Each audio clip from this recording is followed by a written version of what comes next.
Gabung Martin.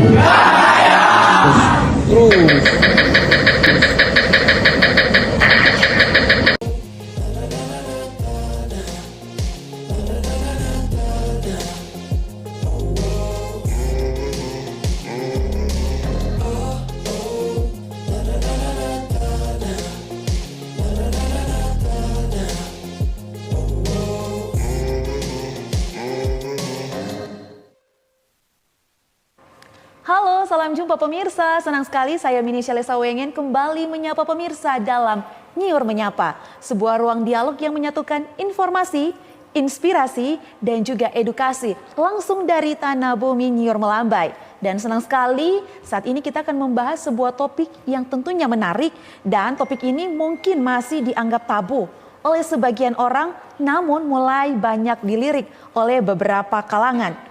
Sebuah aktivitas yang seringkali disalahpahami karena sering dikaitkan dengan yang namanya judi online. Namun sejatinya ini bisa menjadi peluang penghasilan yang sah, cerdas, dan terukur, yakni trading. Sejatinya trading bisa dikatakan satu kata yang bisa berisi harapan tetapi juga keraguan.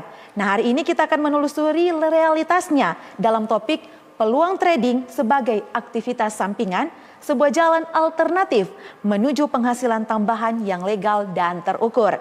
Nah pemirsa, untuk membahas topik kita secara mendalam pada segmen kali ini, bersama Minisia telah hadir seorang sosok yang tidak asing lagi di dunia trading Indonesia. Dan beliau adalah trader profesional dari PT HFX International Berjangka, sekaligus pendiri komunitas edukasi finansial Bos Cuan. Nah, ia dikenal luas karena karirnya yang mengedukasi masyarakat akar rumput tentang trading yang legal dan tentunya bertanggung jawab.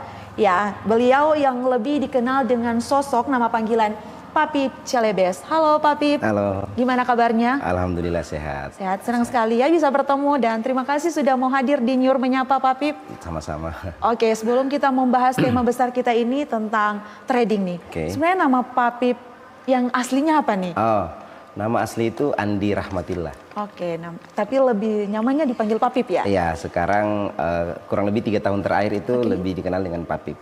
Nah, arti nama Papip Celebes dan bagaimana kisah di balik nama ini Papip? Oke, jadi sebenarnya ini beranjak dari rumah.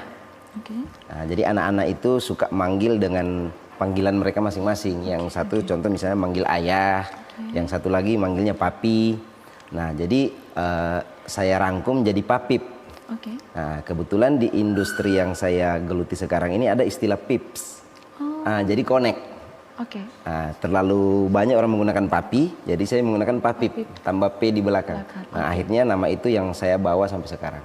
Kalau ada sambungan Celebesnya ini? Oke, Celebes ini kan Celebes. nama pulau kan. Oke. Nah, Celebes ini identik dengan Sulawesi. Nah, lebih identik ke Manado juga kan. Nah, jadi karena saya dirantau di luar Manado, jadi memang saya bawa nama daerah dengan nama Celebes. Oke, ini tetap mencirikan bahwa memang Papip adalah orang dari Sulawesi Utara. Ya. Nah, sejak kapan Papip ini mulai terjun ke dunia trading ini?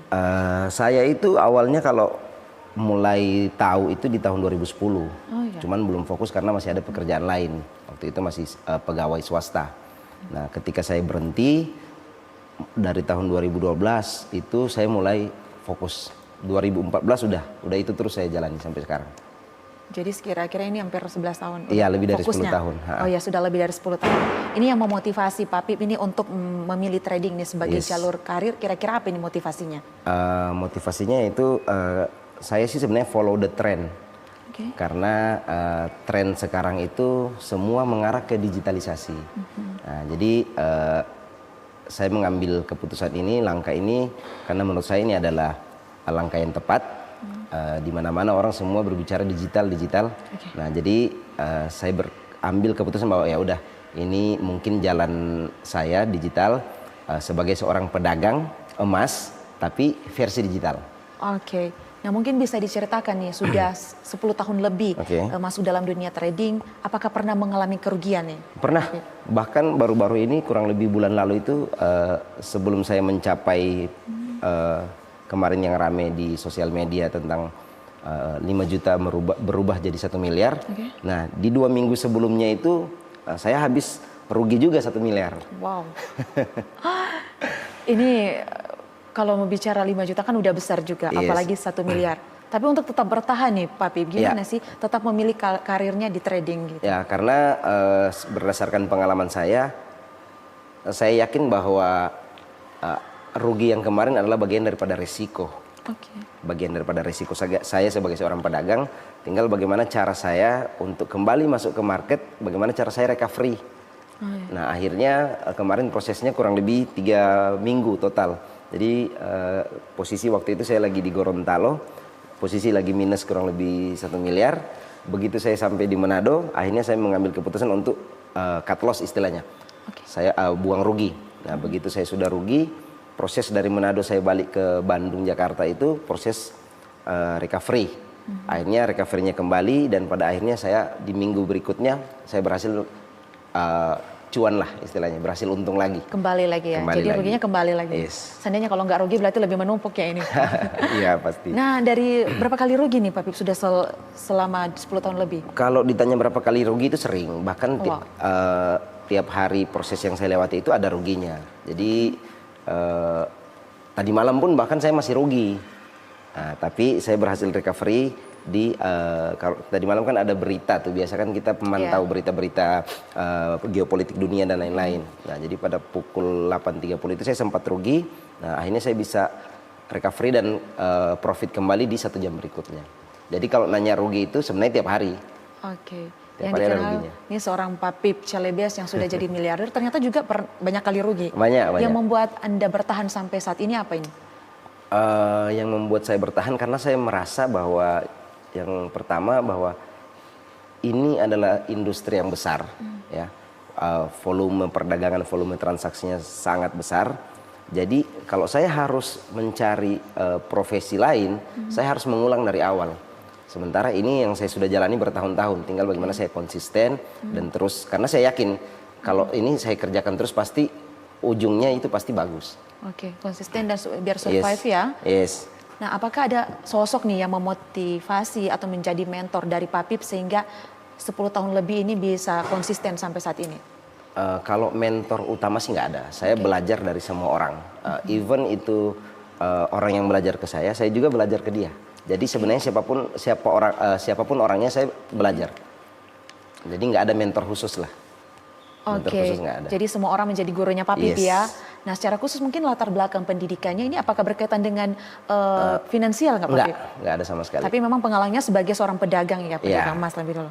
Oke, Orang tua sih, dan orang tua aja. itu pedagang emas, tapi versi konvensional. Oh, konvensional. Dan Pak Pip ini menjadi pedagang emas mungkin Emas di versi digital. versi digital. Oke, pertama-tama mungkin ketika terjun ke dunia trading ini, bagaimana respon keluarga Pak Pip?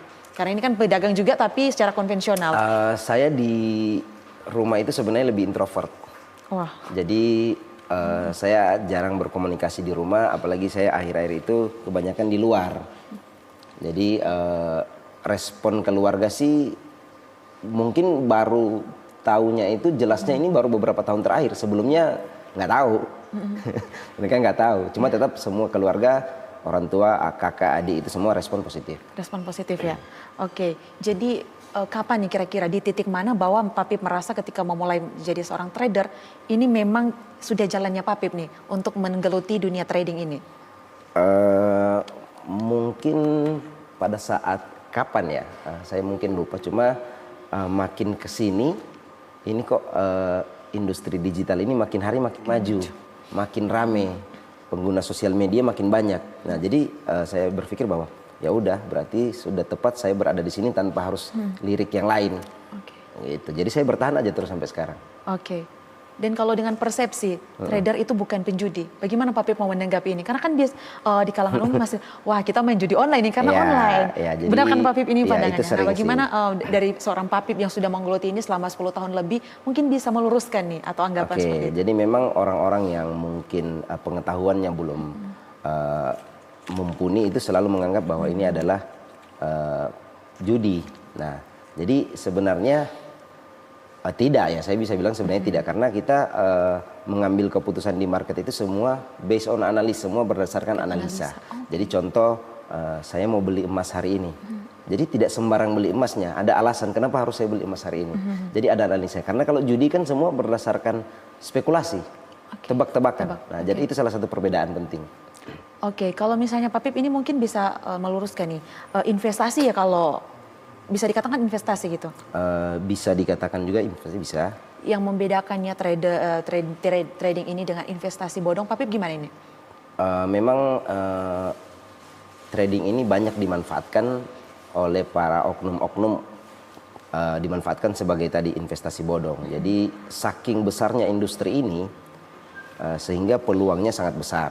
Jadi kebanyakan orang-orang di masyarakat, oknum-oknum yang di luar itu selalu mengiming-imingi orang dengan janji, dengan keuntungan lewat platform ini, lewat trading ini. Padahal kita saja ya pelaku di industri ini rugi aja kita tiap hari. Nah, oknum-oknum ini selalu menjanjikan keuntungan. Makanya tugas saya di sini sebagai edukator lah, untuk mengedukasi tanpa iming-iming profit, malah resiko yang duluan saya tekankan di awal. Ini beresiko, ini ya sama halnya dengan kita berdagang lah, ada resikonya. Cuman enaknya ada beberapa strategi khusus yang saya share untuk mengurangi resiko yang tadi. Ya, berani mengambil risiko, tetapi ada strategi khusus untuk mengurangi risiko ini dan mungkin menanggapi bagaimana sikap kita terhadap risiko ini. Nah, dari Pak Pip sendiri mau menanggapi stigma masyarakat nih terhadap trader saat ini seperti apa kira-kira Pak Pip, khususnya di Sulawesi Utara ini. Pak Pip melihat bagaimana persepsi masyarakat terhadap trading dan seorang trader itu? Kalau mungkin 2 tahun terakhir hampir sebagian orang menganggap tadi ilegal, judi dan lain-lain. Tapi makin ke sini mungkin juga dengan hadirnya saya, karena kemarin cukup ramai di sosial media, jadi orang-orang akhirnya mindsetnya mulai terbuka. Jadi pada akhirnya yang tadinya orang-orang beranggapan negatif, itu akhirnya berubah jadi positif. Oke, dan Pak Pip sendiri mungkin pernah mengalami penolakan mungkin bukan dari keluarga ya, tapi mungkin dari masyarakat nih ketika mengambil profesi sebagai seorang trader ini. Bagaimana mungkin bisa diceritakan Pak Pip? Penolakan sih ada banyak. Kebanyakan tadi judi. Orang selalu menganggap ini nggak benar, ini nggak jelas, ini judi. Nah, saya sebagai pelaku ya saya hanya cukup menyampaikan apa yang saya tahu, bahwa ini bisa jadi tambahan income loh sebenarnya. Jadi memang orang kan apalagi kalau dia mental block, kita udah nggak bisa paksa. Jadi saya biarin aja, saya balas dengan proses. Nah, jadi ketika bertemu lagi, ternyata kamu berhasil di sini. Ya iya, terserah kamu kan apa yang saya sampaikan kemarin dan saya masih bertahan sampai saat ini. Jadi proses saya kemarin itu dan pada akhirnya ada hasil dan orang lihat saya masih bertahan, itu yang akhirnya orang berubah dengan sendirinya. Jadi menanggapi penolakan itu Pak Pip lakukan dengan memang terus melakukan tetap bertahan dan menunjukkan hasilnya ya. Ini menarik karena ada kata mental nih. Bagaimana mungkin Pak Pip membangun mental ini dari seorang trader itu bagaimana? Berbicara mental sih ini berdasarkan sebenarnya pengalaman. Jadi mental saya pun terbentuk karena mungkin saya itu habitnya di market. Tiap hari di market. Jadi sudah kebiasaan saya sehingga membentuk mental saya seperti sekarang. Tapi bukan berarti para pemula yang baru mau terjun juga harus menyiapkan mental yang sudah kayak nggak perlu juga. Tetap ada, nanti mental itu akan terbentuk dengan sendirinya dengan kebiasaan kita di market. Mental itu akan terbentuk dengan sendirinya. Kebiasaan tentunya harus berani ya mengambil resiko tadi ya Pak Pip. Ya, yang pasti itu resiko harus kita harus. Kalau saya memang tipikalnya pengambil resiko. Jadi berani mengambil resiko ya Pak Pip. Kalau saya pasti berani. Nah, dan tentunya ini masih banyak yang ingin saya ulik lagi Pak Pip. Karena ini masih banyak kan mitos-mitos ya dengan dunia trading juga dan sebagai sumber penghasilan sampingan nih. Tapi Pak Pip ditahan dulu karena kita akan jeda. Pemirsa tetaplah bersama kami dalam Nyiur Menyapa.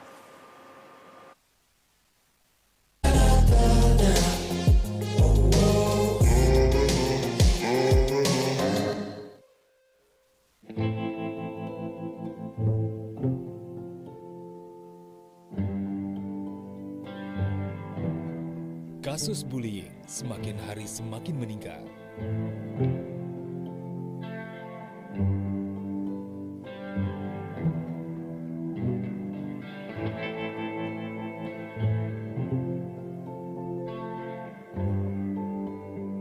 Bullying tidak hanya fisik, bisa berupa ejekan, perundungan daring, bahkan pengucilan.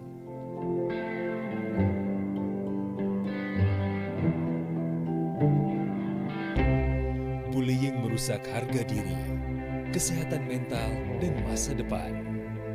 Sebagian korban dapat mengalami depresi dan kecemasan. Siapa saja bisa menjadi korban, tapi kita bisa menghentikannya. Saya pernah jadi korban. Saya tahu bagaimana rasanya. Kita harus berani bicara. Pelaku bullying dapat dikenakan ancaman pidana yang berat sesuai hukum di Indonesia. Bullying hanya akan berhenti jika kita berani bicara dan menolong. Jangan jadi penonton. Banyak korban sudah berjatuhan. Stop perundungan, mulai dari kita.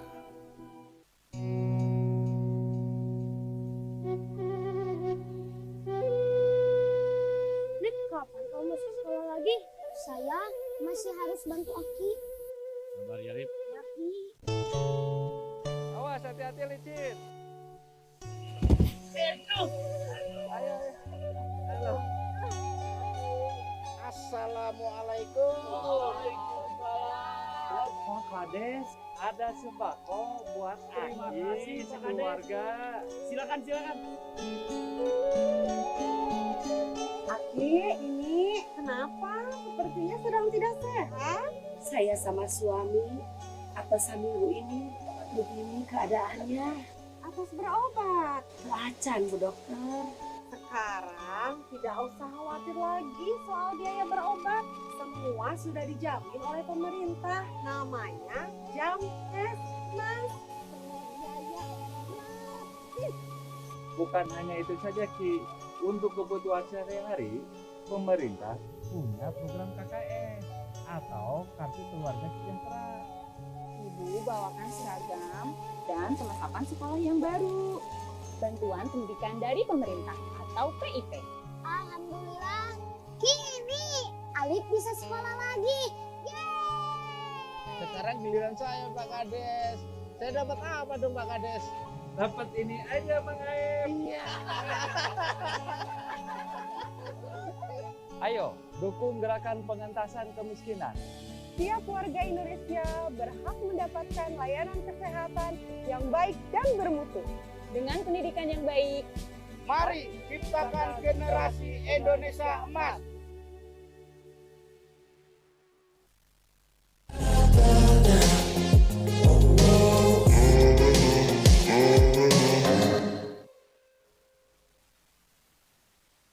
Iya, pemirsa, terima kasih Anda masih bersama kami dalam Nyiur Menyapa dengan topik yang sangat menarik, yaitu kita berbicara tentang trading bersama dengan sosok Papip Celebes. Dan tadi Papip sudah menjelaskan sedikit nih terkait yang sebenarnya trading itu seperti apa dan pengalaman Papip sendiri terjun ke dunia trading. Dan tadi sempat terputus nih tentang Papip sudah menyentil bagaimana harus membangun mental nih. Yes. Nah, selain tips bagaimana mental sebagai seseorang yang ingin memutuskan untuk menjadi trader, ini akan saya tanyakan juga terkait ini komunitas yang dibentuk nih, Pak Pip.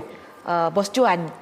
Mungkin ini bagaimana Pak Pip? Dari pengalaman 10 tahun lebih, kenapa sampai membentuk komunitas Bos Cuan? Apakah ini berkaitan juga dengan mengedukasi masyarakat dan juga mau melatih nih agar banyak trader-trader pemula agar bisa memiliki mental seperti yang disampaikan Pak Pip?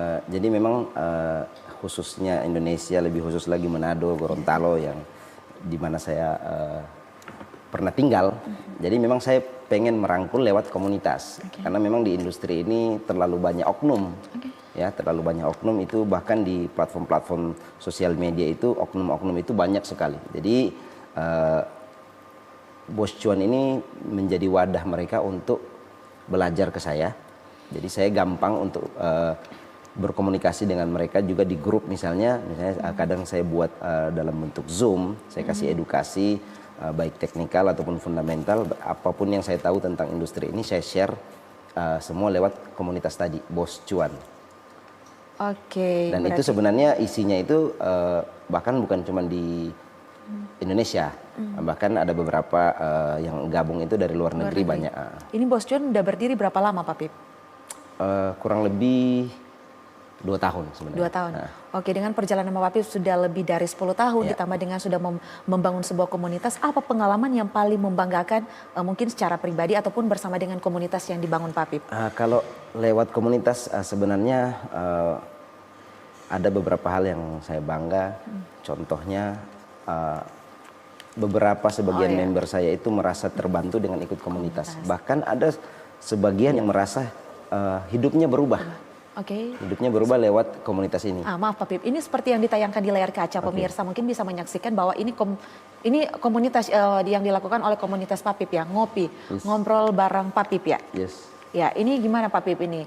Komunitas Pak Pip yang sambil melaksanakan kegiatan ngopi di Kota Manado ya? Ya, ini lokasinya di Jalan Roda. Jadi kan memang tujuannya apa ini Pak Pip? Masyarakat ini ada yang middle up, ada yang middle low, ada yang kelas menengah ke atas, kelas menengah ke bawah. Nah, kemarin saya memilih Jalan Roda karena di situ juga banyak aktivis-aktivis, orang-orang organisasi, bahkan dari pedagang-pedagang kaki lima kan itu di Jarot semua ada. Nah, jadi memang saya ambil dari Jarot. Jadi biar edukasi saya ini tepat sasaran ke semua kalangan. Gitu. Jadi ke semua kalangan saya edukasi. Kalau ini seminar ya Pak Pip? Iya, ini edukasi juga. Ini di Pullman Jakarta. Nah, ini kebetulan kumpulan pengusaha-pengusaha Indonesia, pengusaha-pengusaha besar lah mereka ini. Nah, jadi saya kumpulkan di satu tempat di Jakarta waktu itu.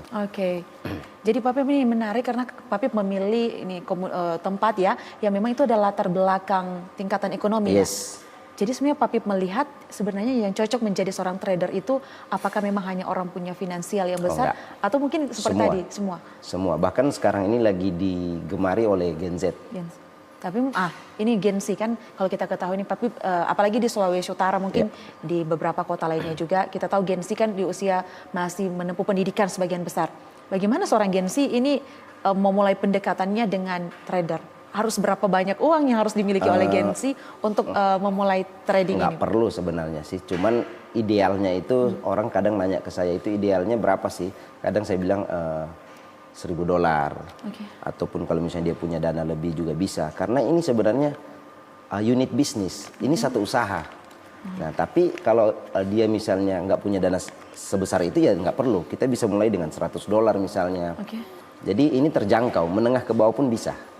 Menengah ke bawah pun bisa. Jadi industri ini yang saya geluti ini dari bawah sampai atas semua bisa. Bisa.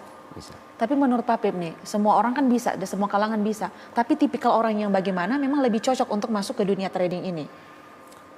Tipikal seperti apa yang cocok? Ya mungkin dari tadi mungkin tidak terbatas dari segi finansial, tapi latar belakang pendidikan juga tidak melihat harus orang yang memahami finansial atau keuangan. Tapi seperti apa Pak Pip? Kalau mungkin adakah orang yang mentalnya cepat lemah atau seperti apa nih? Iya, kan memang banyak ya. Ada orang yang kadang kayak Mbak bilang tadi yang cepat lemah. Cuman memang sebenarnya atas dasar kemauan. Kalau memang dia awalnya niat dia pengen.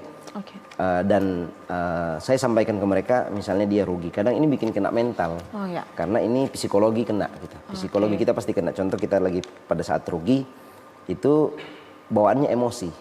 Nah, jadi saya sampaikan ini adalah bagian daripada prosesnya. Jadi strategi yang saya kasih tahu ke semua anggota komunitas saya bilang ini kalau bisa diterapkan supaya menghindari hal-hal yang resiko-resiko yang terlalu besar tadi. Jadi ini pemirsa, ini tidak terbatas, memang semua kalangan bisa. Yang penting kuncinya apa? Berani mengambil resiko ketika kita ada kemauan untuk belajar ya. Jadi sebenarnya apa sih Pak Pip mitos paling umum nih sehingga membuat masyarakat walaupun secara modal mereka ini sudah punya modal untuk masuk ke dunia trading ini, tapi karena mungkin takut. Mitosnya apa sih yang ada di dunia trading ini sehingga membuat masyarakat takut? Mitosnya itu sebenarnya dasarnya dari investasi bodong karena memang industri ini banyak digunakan oleh oknum-oknum. Jadi misalnya contoh ini kan saya di trading forex sama komoditi emas. Nah jadi banyak beredar di luaran itu platform-platform yang mengatasnamakan ini. Contoh di beberapa tahun terakhir ramenya robot trading. Ya, robot trading begitu rame di televisi kita lihat banyak sekali. Itu bawa nama trading ini, trading forex, trading emas. Tapi istilahnya tipu-tipu semua. Tipu-tipu. Jadi itu yang sebenarnya orang-orang itu takut terjerumus, takut misalnya dia masuk, wah nanti sama kayak kemarin. Makanya memang peran penting saya di sini. Jadi memang saya edukasi ini contoh saya di chat banyak yang masuk Oke. kan. Saya mau nitip. Saya bilang ini bukan titip dana. Oh, nggak bisa ya Pak? Nggak bisa, dan saya Nggak tidak bisa menerima titip-titip. uang-uang orang. Oke, baik. Nah, jadi saya bilang uang kamu silakan kamu masuk, buka akunnya sendiri. Saya ajarin. Oke. Nah, Pak Pip, ini karena mitosnya itu berawal dari investasi bodong. Yes. Mungkin Pak Pip di sini harus mengedukasi juga nih. Oke. Cara pemirsa juga yang mungkin ini mulai tertarik untuk trading, membedakan platform trading yang legal dan ilegal ini agar tidak masuk dalam platform Supaya yang bodong. nggak terjerumus ke investasi bodong. Sebelum Ya? kita masuk tipsnya dan Oke. triknya, membedakan dulu websitenya Jadi bagaimana ini. satu perbedaan penting yang pertama, kalau ada janji keuntungan pasti, Oke. fix itu scam. Oh, jadi di awal udah apapun janji itu. ya? Iya, pokoknya apapun yang dia sudah janjikan, ini pasti kita dapat untung segini. Ini nggak ada ruginya misalnya. Kalaupun ada ruginya sedikit, tapi pasti kita diberikan contoh sekian persen sebulan. Pasti scam. Oke, misalnya Pasti bodong. saya investasi 50 juta akan kembali 5 kali lipat gitu. Pasti. Oh, Pasti. kalau Jangan kan ada 5 kali lipat. ada kata pastinya itu, Iya, Mas. satu Oke. kali lipat pun, jangan kan 5 kali lipat terlalu Oke. besar. 1 kali lipat pun Oke. itu pasti fix scam, fix bodong. Oke. Tidak ada keuntungan pasti. Jadi di sini ternyata kuncinya literasi keuangan ya, Yes. harus ditingkatkan oleh Yes. masyarakat. Cuma Nah, orang kan kebanyakan kena iming-iming. oke. Jadi apapun bentuknya, apapun model aplikasinya, apapun produknya, kalau ada keuntungan pasti, fix itu investasi bodong. Oke, literasi digital ini mungkin tipsnya pertama ini ya, melihat bahwa ada iming-iming yang terlalu berlebihan Yes, itu sudah iming-iming. pasti bodong. Ya, kalau saya kemarin kan sebenarnya nggak ada iming-iming, hanya menyampaikan bahwa pencapaian saya sebagai seorang trader. Oke. Nah, seharusnya ini Pak Pip, apa yang seharusnya nih dilakukan oleh seseorang untuk mulai menjadi seorang trading nih? Apa yang harus dilakukan sebelum masuk atau membeli atau Oke. membuka akun? Apa yang harus dilakukan nih? Kalau orang suka nanya tiba-tiba ke DM ke saya pengen belajar, biasanya saya kasih rekomendasi beberapa channel. Jadi saya kasih cari tahu dulu, ini trading forex apa, Oke. trading gold ini apa. Jadi minimal dia punya pondasi, oh ternyata industri ini seperti ini, industri ini seperti ini ya. Kalau dia sudah tahu itu, dia sudah misalnya sudah lancar nih. Biasa orang DM, Pak Pip saya sudah tahu ini ternyata begini forexnya. Saya sudah pengen terjun, ya sudah silakan buka akun menggunakan akun demo. Oke. Enaknya di sini ada akun demo. Akun demo gimana nih Pak Pip? Kalau Jadi kita bisa latihan. Oh iya iya. Jadi kita tidak sembarang masuk, kita latihan dulu menggunakan akun demo yang kelihatan ada duitnya, padahal cuma angka. Oke. Tapi ini Jadi bukan bisa kita latihan. bukan langsung pakai uang kita ya, tapi Nggak oke. perlu pakai uang angka-angka virtual aja. Oke. Sebenarnya Pak Pip kalau tadi sudah menyentil forex ya, apa perbedaan forex trading ini sama saham Pak Pip? Kalau forex ini kan foreign exchange, mata uang. Contoh US dollar, mata uang China, itu forex. Kalau saham ini kan korelasinya dengan satu perusahaan. Contoh saham bank-bank, nah itu salah satu perbedaan. Oke. Jadi kalau forex itu lebih ke mata uang, sama kalau komoditi itu ada emas, ada minyak, perak. Oke. Gitu. Nah karena Pak Pip ini fokusnya ke trading ya, Yes. mungkin Pak Pip bisa dijelaskan trading ini ada berapa macam sih sebenarnya? Oke, kayak tadi contoh saham, Oke. trading saham, trading forex emas, trading forex sama emas itu biasa gabung komoditi. Sama yang terakhir yang lagi famous sekarang itu cryptocurrency. Oh iya, betul. Saya sempat dengar nih. Ya, Bitcoin lah, Bitcoin. sekarang lebih populer dengan namanya itu. Plus minusnya dari tiga-tiga ya Pak Pip sebutkan ini. Plus minusnya gini, apakah Pak Pip juga ini menggunakan semua atau hanya salah Enggak, satu? salah dua. Oh, dua ya? Ya, yang saya tidak gunakan, yang saya belum jadi pelaku itu jadi trader saham saya belum. Oh belum. Nah, kalau cryptocurrency saya juga berawal dari situ. Oke. Sampai sekarang masih, cuma untuk saat ini saya itu fokusnya ke trading forex sama emas. Mungkin bisa dijelaskan nih plus minusnya dua hal ini Pak Pip. Dua-duanya aja sih plusnya apa, minusnya apa gitu.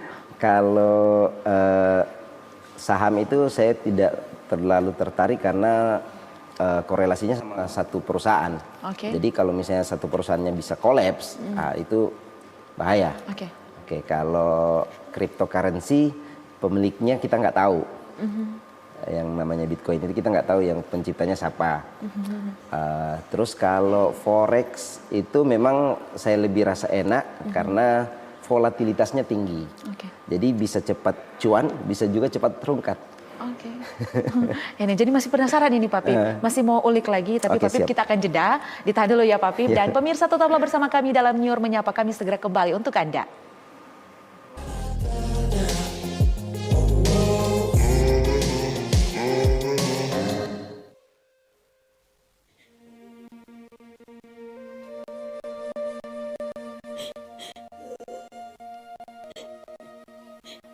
Nggak usah disesali.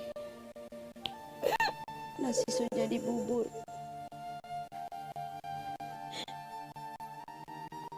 Mau jadi apa Isel?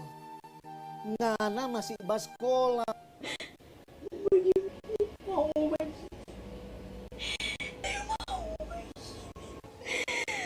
Sel, kita belum sanggup jadi pak. Makan tuh pisang.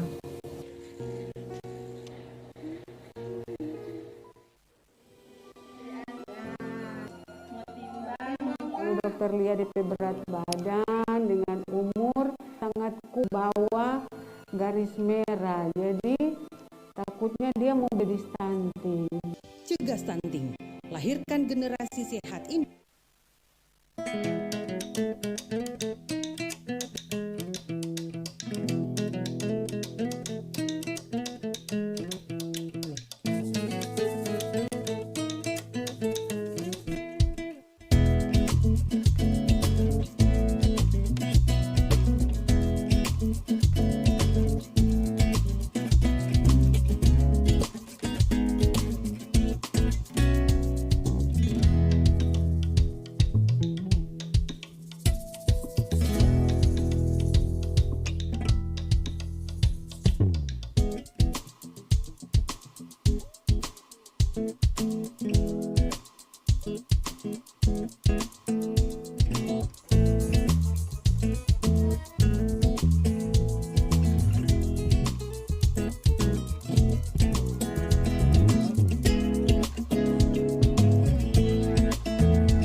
Tuh ada di pasar tatu kemarin. Naik uti itu harga tomat. Kalau naik-naik begini tahu sok bagaimana orang penasib ini Bu Ati, siapa yang sibuk ini masih pagi-pagi suka sana kamari kok? Biasa ibu mau tanam, mau bikin bibit tomat dan rica. Wah, tambah-tambah urusan sekali. Banyak sekali di pasar yang mau beli. Apa nanti mau batanam? Beda ibu, kalau kita orang mau batanam sendiri, kalau mau masak, tinggal mau turun kamari di halaman, PT-PT. Apalagi kita orang bisa mau jamin kita orang kesehatan. Baru tidak ada ulot orang pakai ini bahan-bahan campuran kimia yang bahaya. Menjot orang beli apa dia?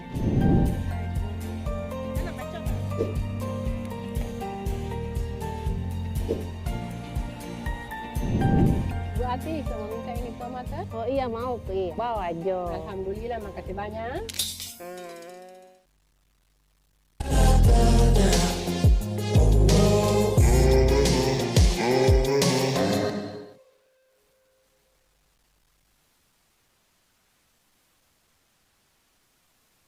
Iya pemirsa, terima kasih Anda masih menyaksikan Nyur Menyapa dengan topik trading peluang bisnis ini dia atau bicara keuangan juga ini sebagai aktivitas sampingan. Nah tadi narasumber kita Pak Pip Celebes sudah menyentil sedikit nih tentang perbedaan antara Bitcoin dan juga Forex. Mungkin bisa dilanjutkan Pak Pip ini, plus minusnya dari dua hal ini. Plus minusnya sebenarnya banyak yang salah tentang mindset tentang Bitcoin contohnya. Kebanyakan orang itu, kalau saya secara pribadi, itu tidak menyarankan orang trading di cryptocurrency. Nah, karena Bitcoin ini adalah aset digital. Kalau mau beli simpan lah, mainnya jangka panjang. Tapi biasanya saya bilang, kalau mau trading, mending tradingnya di Forex aja. Tradingnya di Forex aja, pergerakan harganya fluktuatif, naik turunnya cepat, marketnya dinamis, daripada di Bitcoin contoh. Jadi ketika misalnya dapat cuan dari Forex, nah baru belikan Bitcoin. Karena memang Bitcoin itu untuk target long term, untuk jangka panjang. Jadi itu salah satu perbedaan bahwa Bitcoin ini adalah aset digital. Oke, jadi Papip lebih prefer ke apa ya namanya forex ya? Iya, forex sama emas. Oke, emas. Nah di forex ini ada berapa macam aja atau Ada gimana? banyak sih. Contoh USD JPY, biasa kita singkat jadi UJ. USD dolar, JPY itu Japan. Nah itu bagaimana Pak Itu Pipi? nama mata uang. Oh nama mata uang, Ya, oke. jadi memang pasang-pasangannya itu contoh dolar sama Jepang, dolar Australia, dolar China. Jadi memang USD ini kan sebagai ujungnya, tombaknya ini. Pasang-pasangnya tinggal berpasangan sama emas contoh. Sistemnya itu kita beli ini mungkin akan mendapat sesuai nominal mata uang negara tersebut ya? Oke. Benar. Kalau Papip lebih sering menggunakan yang mana ini? Saya untuk saat ini lebih fokus ke XAU atau emas versus dolar. Oke. Ya, jadi lebih mainnya ke komoditi, ke emas. Komoditi emas. Kenapa Papip memilih komoditi emas nih? Jadi dari seluruh banyaknya pair, istilahnya pair itu yang tadi XAU apa semua pair semua itu, yang paling agresif itu emas. Oke.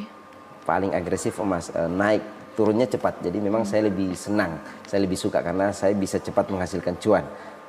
Tapi cepat juga rungkat, cepat juga loss istilahnya. Jadi memang saya lebih suka emas. Oke, baik Papip, apakah menjadi seorang trader ini yang dilakukan oleh Papip ini harus full time atau seperti apa ini? Nggak perlu, nggak perlu. Kita ada 3 tipikal seorang trader. Oke, apa saja itu Papip? Scalper itu atau scalping, dia biasanya mainnya cepat. Dia bisa mainnya per menit, per jam. Yang kedua ada istilahnya intraday. Dia mainnya trade-nya harian. Biasa per hari, sudah selesai 1 hari, dia close, dia lanjut lagi besok. Sama ada istilahnya swing trade. Swing itu mainnya panjang. Bisa minimal 1 minggu, 1 bulan, 1 tahun bisa. Jadi balik ke pertanyaan tadi sih sebenarnya enggak. Kalau Papip tipikal yang mana ini? Saya scalper. Oke. Saya mainnya cepat. Cepat ya. Dan karena bermain cepat ini, bagaimana strategi Papip untuk manajemen resikonya ini? Oke, jadi kalau saya itu ada strategi utama yang saya terapkan adalah istilahnya kita itu money management kan biasanya lagi rame itu money management kalau di industri ini. Nah, jadi penerapan money management tadi itu saya terapin di awal sebelum saya masuk ke market. Bagaimana Papip contohnya nih? Ini sebenarnya bahasnya ke dapur sih. Iya. Cuma nggak apa-apa karena saya ulik di sini karena menjadi penasaran juga. Tentunya bahkan pemirsa nih. Saya kalau di live biasanya saya kan suka live stream juga di TikTok misalnya contoh. Saya jarang bahas tentang strategi. Mungkin ini salah satu strategi yang saya bongkar di sini. Jadi begini, contoh punya modal $1.000 ya. Biasanya pada umumnya orang itu ketika mau trading dia langsung masuk ke market dengan modal 1.000 tadi. Langsung semua dia taruh. Kalau saya berbeda. Nah, dari 1.000 tadi saya pecah. Saya pecah mungkin jadi 100 atau 50. Nah, karena saya tipikalnya full margin trader jadi itu adalah strategi yang harus saya terapkan. Nah, jadi untuk mengurangi tingkat resiko sebenarnya. Untuk mengurangi tidak satu kali ya? Tidak satu kali. Jadi ketika contoh saya masuk $50, ketika $50 ini loss dan habis, istilah kita margin call, hanya kurang lebih 5%. Gitu. Ada orang misalnya masuknya semua 1.000, karena ini kan tadi bisnis psikologi. Ketika kita masuk misalnya $1.000, kita jadikan modal kita, begitu kita trade, dan begitu kita misalnya posisinya lagi minus, itu secara psikologi kita akan emosi untuk mengejar. Pada akhirnya kita lawan market. Nah, akhirnya bisa jadi dalam satu waktu $1.000 ini habis. Jadi itu salah satu strategi lah. Itu salah satu strategi Papip juga untuk mengelola emosi dalam berinvestasi di dunia trading ya. Dan juga Papip, kalau ini mau menanyakan tadi kan strategi, mungkin pemirsa ini sudah akan mengikuti jejak Papip nih, tidak akan sekali. Tapi sebenarnya modal paling kecil nih yang harus dimiliki itu kira-kira berapa Papip?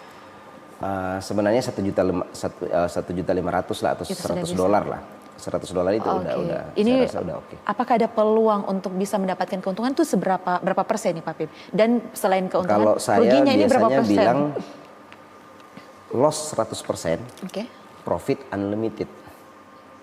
Jadi kita bisa habis $100, tapi kita bisa untung juga lebih dari itu. Cara kerjanya gimana cara itu? Kerjanya kayak tadi, salah satu contoh kayak tadi. Penerapan bagian dari dari banyaknya strategi, tadi juga strategi salah satu untuk masuk market. Contoh $100, saya masuknya per $10. Resiko yang paling terburuk nih? Habis tidak kembali sama sekali atau? Nah, apakah kalau ada istilah leverage itu Bahayakah sebagai seorang pemula? Iya. Ini karena orang pemula bicara modal kecil pasti Benar. pemula Leverage ini memang apa ya?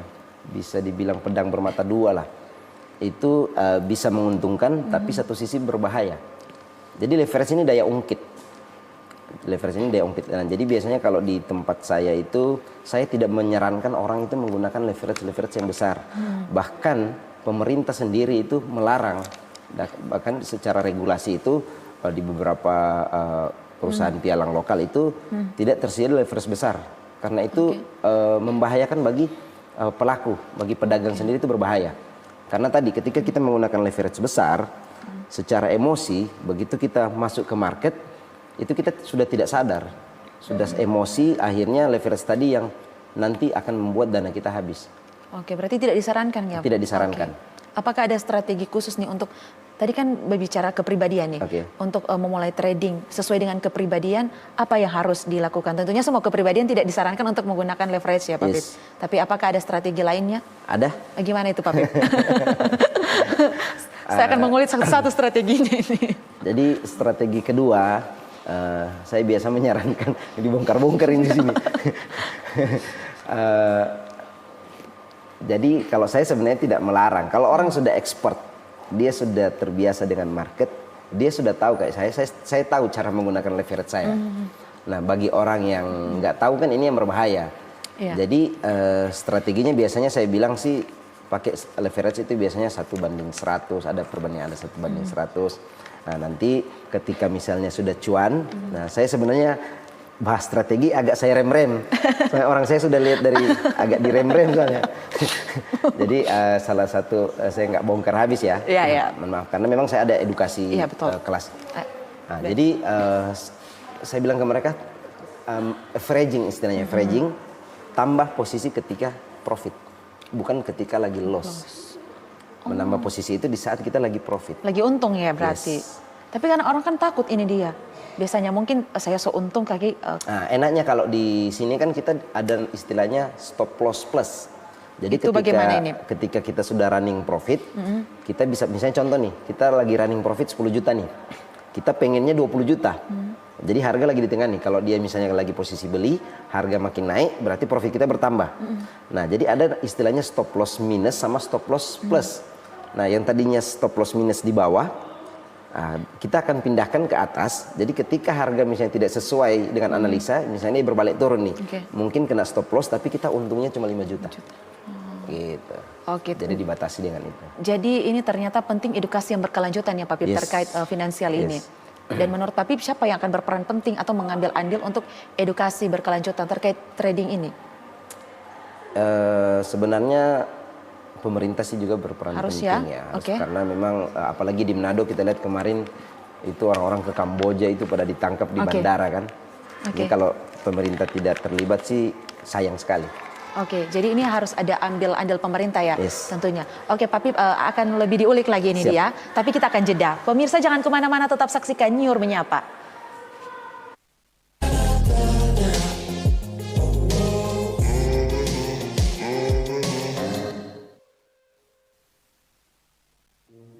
Nyobain belanja dulu ke mall.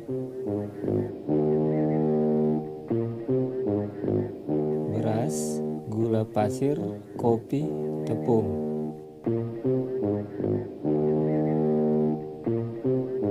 Quality is our recipe.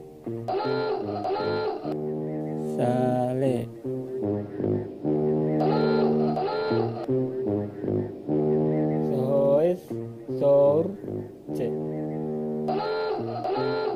Di mana sih harus belanja?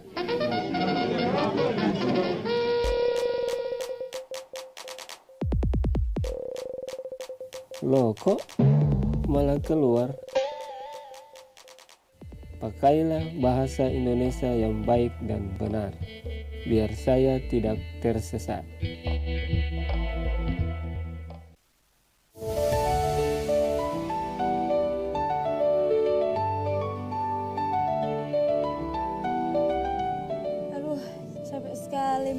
Enak nggak sih? Ini pesanannya. Makasih mas. Kasih mas. Sama. memang kalau lagi capek-capek begini air ais paling enak forse hilang aus.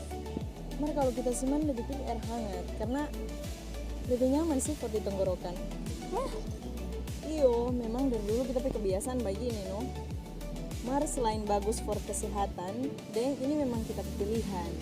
Iya sih, memang beda orang sih beda pilihan, beda kebiasaan juga. Ini kita salut sih, di buat orang berpertemanan, orang nggak pernah memperdebatkan hal kecil begini. Kan persahabatan menghargai perbedaan, bukan memaksakan kesamaan.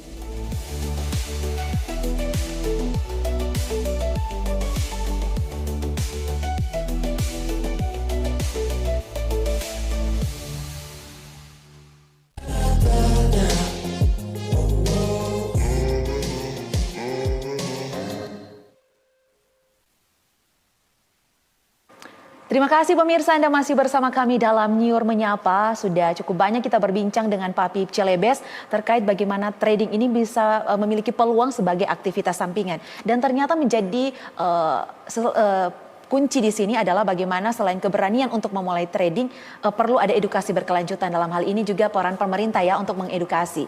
Dan saya akan tanyakan ke Pak Pip nih, menurut pandangan Pak Pip nih atau pendapat dari Pak Pip nih sendiri, bagaimana peran pemerintah dalam hal edukasi berkelanjutan ini, khusus masyarakat di Sulawesi Utara agar ke depannya mungkin Gen Z lebih banyak terjun ke dunia trader, tapi dengan cara-cara yang legal tentunya.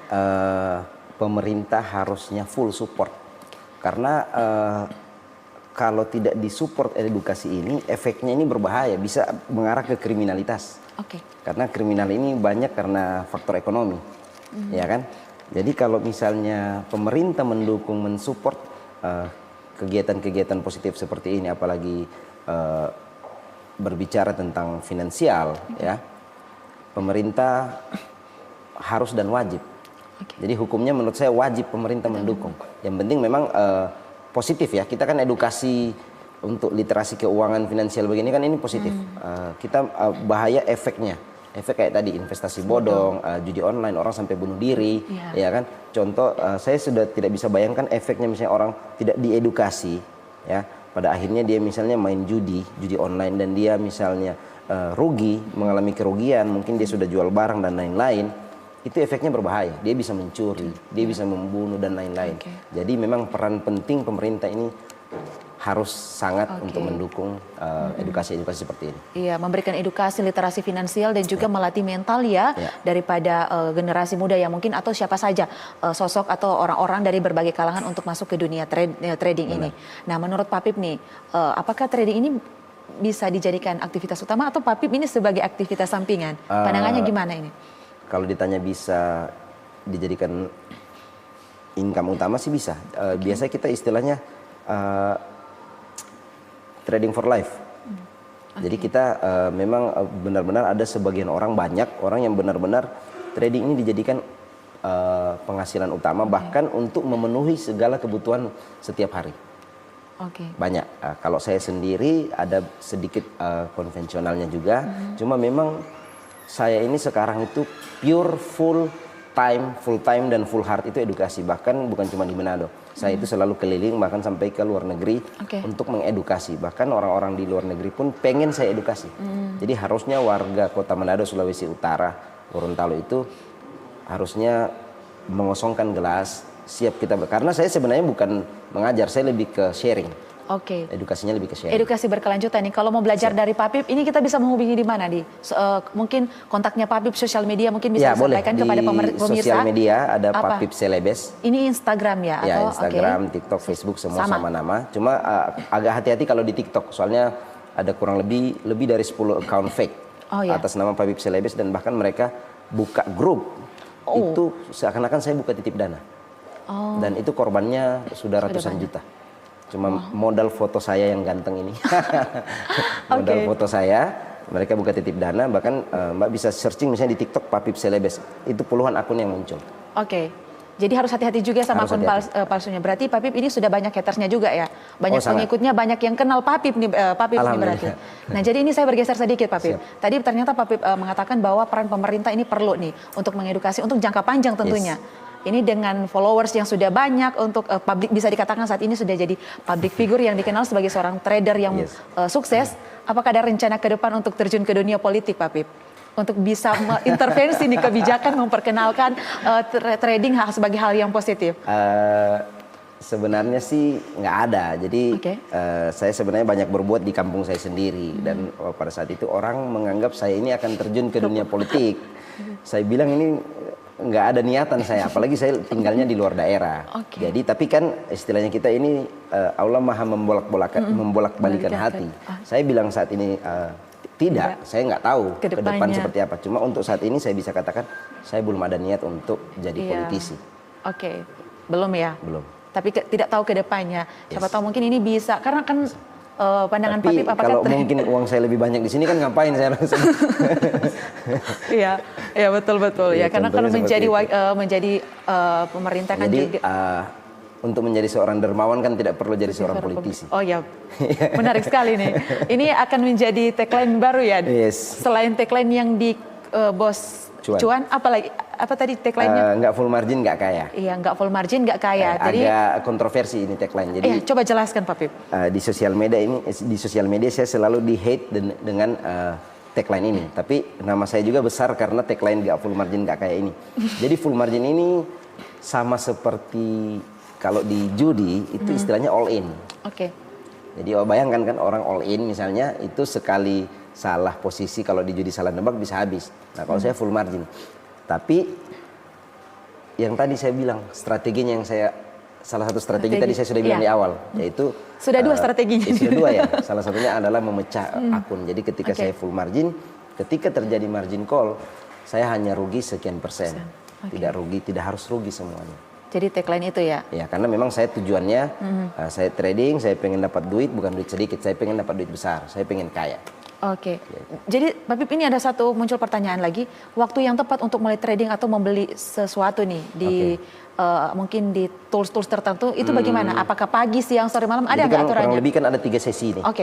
Jadi saya itu biasanya pagi kerjanya di Asia, di Tokyo, Jepang. Kalau sudah sore itu saya kerjanya sudah di UK, di Eropa. Tetap di tanah bumi nyur melambai tapi berkeliling negara ya. Malamnya saya itu kerja di US. Jadi ada kurang lebih 3 sesi lah. Ada sesi Asia, Amerika sama Eropa.